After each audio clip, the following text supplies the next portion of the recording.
Welcome back to Road to Fire. We're a family of three documenting our journey to FIRE, financial independence, retire early. So excited to chat about our August 2021 net worth update. I'll provide all of our current assets and liabilities and outline our growth month over month with all real numbers like always, so please hang with me. Unfortunately, we missed our August net worth target.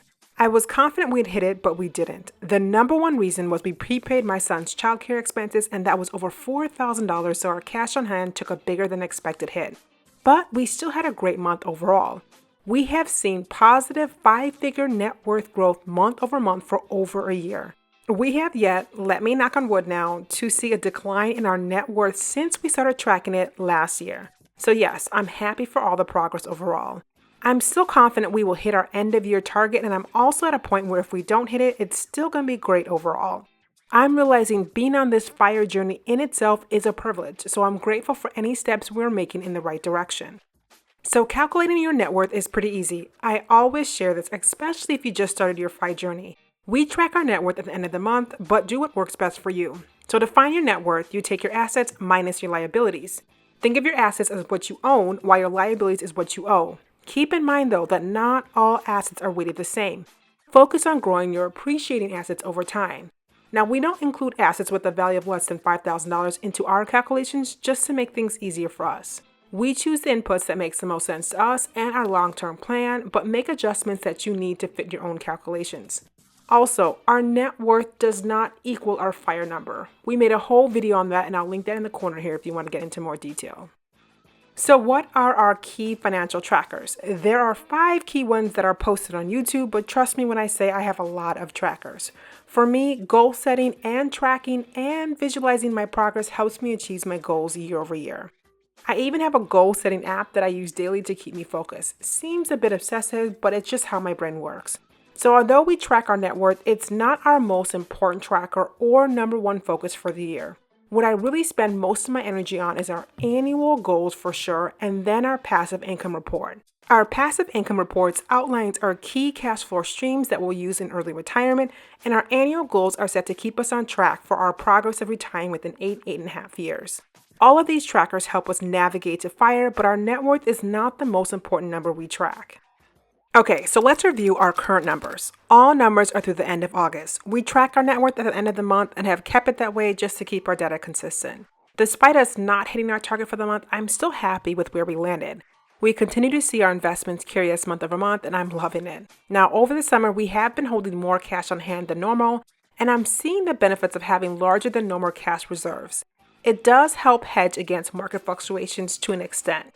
But August's budget was a bust, and it definitely shows in our numbers.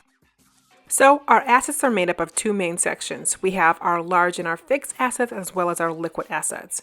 As expected, our net worth is almost all in our stock portfolio outlined here, and that won't change. So our large and our fixed assets include 3 assets overall. First are our 2 cars, which are both depreciating assets but still have value today. Both values of the car have increased, but I decided to drop the price of the Tesla just to model what a traditional used car market would be like if things were normal. Now, I never increase the value of my cars on our net worth tracker, as I don't want our net worth weighted in cars. Now, our other asset is our duplex, which we bought in the end of November of last year. The current value of the duplex is over $395,000, but I left it flat versus last month. These 3 assets values have stayed relatively flat or with a slight decline versus last month, landing at $425,321.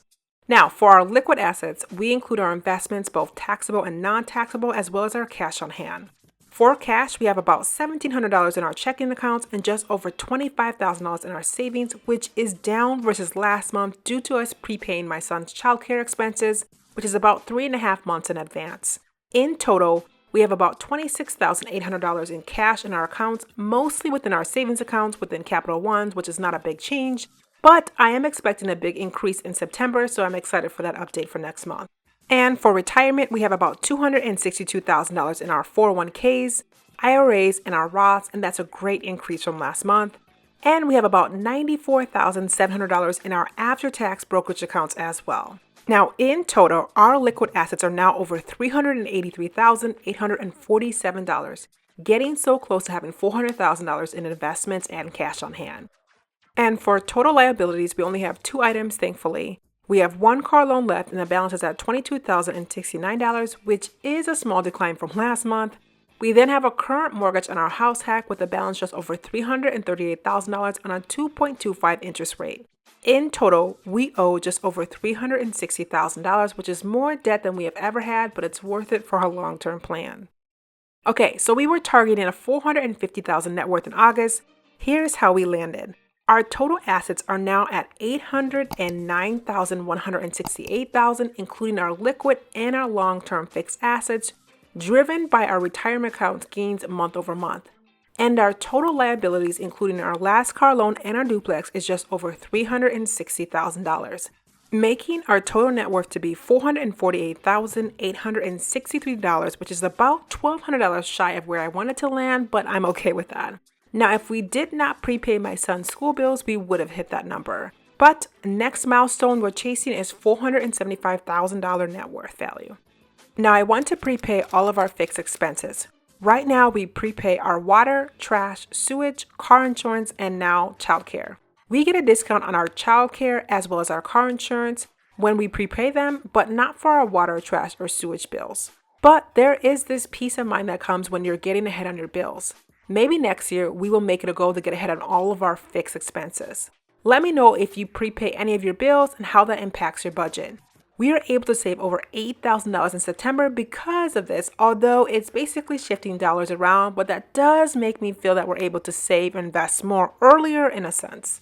I will say that once we can get lower or get rid of our childcare expenses, our savings will grow even faster.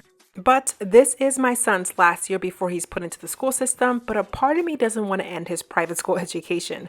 But I also don't want to pay for these fees until he's 18, so we're still trying to figure out what is the best move for us moving forward. So here's our net worth trend graph for 2021. I try to highlight the last 6 months to show a clear progression. I am just happy that we've seen positive 5-figure growth every month since we started tracking, and I hope it doesn't end. No negative months yet, but just to step back a bit, we ended December with a net worth of about $327,000, and right now we're just over $448,000. That is an over $121,000 increase, which is amazing, especially since we're being really conservative on our large assets. In the start of the summer, our net worth was just about $420,000. By July, it hit over $434,000, and now we're just sitting close to $450,000, our next key milestone. We saw a 3.29% growth from July to August, which might seem small, but makes sense based on the initial starting number. We need to grow by over 11,500 to stay on track for the year, which seems doable overall to hit our goal of being over $495,000 as our total net worth for the end of 2021. Okay, this is an updated average net worth by age table. Now, I haven't shared this in a while, but I'm noticing that these average by age charts are something people like to see. Keep in mind, though, that your net worth is not the key or only metric to determine your wealth. This data is taken from the 2019-2020 Fed Reserve SCF survey. This is the most recent data for 2021. It looks at household net worth by age versus individual to give you a better perspective. So, like always, focus on the median versus the average. We are 32 and 33, so this is our range. The median net worth for households in our age group is about $35,000. With the 75th percentile being around $117,000 and the 90th percentile being around $258,000. According to this chart, we are ahead of our age group, but if this factored income, we'll definitely be behind. Now, I'm working on an income by age video that will outline how far along we should be based on our household income. Spoiler, we are not where we need to be. But we are 90.45% to our 2021 net worth goal. I am more than happy about that. Now, when we made our 2021 net worth goal back in the end of December, we were really shooting in the dark. We knew this goal would be a stretch goal, but now it seems so close and tangible. It's the small changes, the consistency, the diligent monthly goal setting, and the forward thinking that has got us to where we are today. I will always state the obvious, our income has increased, and that definitely pulled us closer to this net worth goal. And on top of our regularly posted YouTube goals, we also have impossible goals that we track offline. I was hoping to have our net worth over $500,000 this year, and it does seem possible. because right now we are just about $52,000 off that stretch goal. And with future bonuses and a house purchase coming, it does seem like we can possibly hit that. Now, if you made it this far, thank you so much for watching. But don't forget to like, comment, and subscribe below. Until next time.